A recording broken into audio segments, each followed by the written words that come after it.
आओ भगवान महादेव ने प्रसन्न करवा माटे आ भारत भूमि नी अंदर એટલા બધા તત્વ છે, પણ એમાંથી મારે આપને આ ટેલિવિઝનના માધ્યમ દ્વારા સજ્જનો ભગવાન શિવજીના શિવબાણ ઉપર જે રસો, પદાર્થો, ધાન્ય, પુષ્પ વગેરે વગેરે જે ચડાવવામાં આવે છે એના મહિમા વિશે થોડી સમયની પાબંદીમાં મારે આપને વાત કરવી છે। તો આવો આપણે સૌ સાથે મળે અને આ વાતને વધાવીએ, જીવનને ધન્ય બનાવવા માટે બધી વસ્તુઓ ભગવાન શિવને અર્પણ કરે। જે ભગવાન શિવને અતિ વાલું છે ગાયનું દૂધ, તો ભગવાન શિવને ગાયનું દૂધ ચડાવવાથી ચંદ્ર ગ્રહ મજબૂત બને છે, પારિવારિક સમસ્યાઓ જે છે એમાંથી મુક્તિ મળે છે, એટલા માટે ગાયનું દૂધ ભગવાનને અતિ વાલું છે। બીજું છે જળ।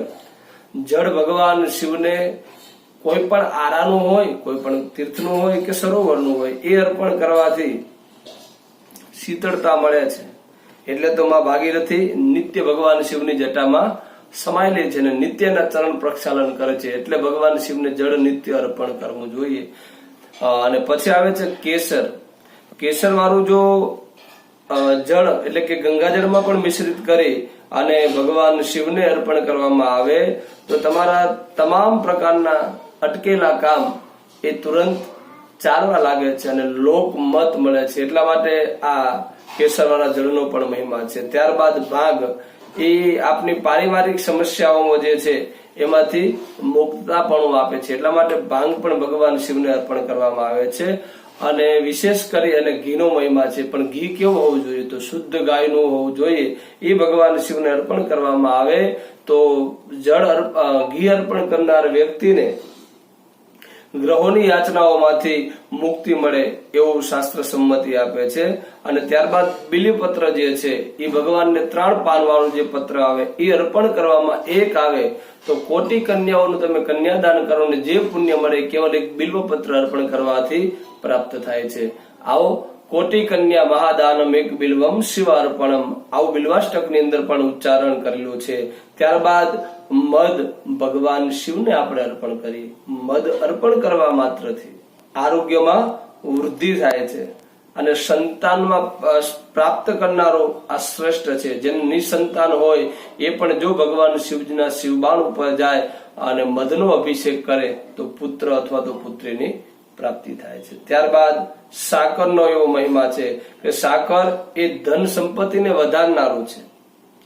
ભગવાન શિવને મિશ્રી એટલે કે સાકર જો અર્પણ કરવામાં આવે, એનો અભિષેક કરવામાં આવે બ્રાહ્મણોને બોલાવી તો ધન સંપત્તિમાં અને સંસારિક વિટમણાઓમાંથી મુક્તિ મળે છે। ત્યારબાદ ચંદન જે છે, ચંદન અને વંદન ભગવાનને અતિ પ્રિય છે। જે સજ્જનો ચંદન ભગવાનને લેપ કરે અથવા તો અર્પણ કરે તો રાજ્ય ક્ષેત્રની અંદર કોઈને આગળ રાજકારણમાં જવું હોય તો એ ચંદન વિશેષ ભગવાનને અર્પણ કરે, એમાંથી એની મનોકામના પૂર્ણ થાય। સાથે સાથે કેતુ અને રાહુ જેના જન્મકુંડળીમાં ખરાબ પડ્યા હોય એ શુભ ફળ આપે છે।